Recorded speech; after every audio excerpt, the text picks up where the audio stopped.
अस्सलाम वालेकुम नाज़रीन, आप देख रहे हैं हमारा official YouTube channel Bhutto TV. नाज़रीन, आपको एक नहायत ही अहम खबर से आगाह करते जाएं। मुल्तान NA 157 के ज़मनी इंतखाबात के लिए पाकिस्तान तहरीक इंसाफ ने शहर बानो कुरैशी का नाम फाइनल कर लिया है। तफसीलात के मुताबिक शहर बानो कुरैशी आज कागजात नामजदगी जमा कराएंगी।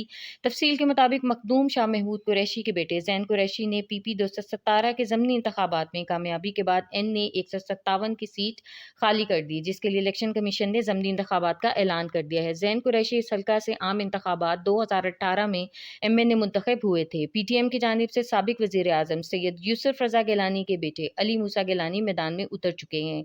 मुस्लिम लीग के साबिक MN अब्दुल गफ्फार डोगर आज़ाद हैसियत से इलेक्शन लड़ने की हिकमत अमली कर रहे हैं। 2018 के आम इंतखाबात में भी ये तीनों उम्मीदवार आमने सामने थे। जैन कुरैशी ने दोनों को शिकस्त दी थी। अब शाह महमूद कुरैशी की बड़ी साहबजादी शहर बानो कुरैशी मद्दे मुकाबिल होंगी।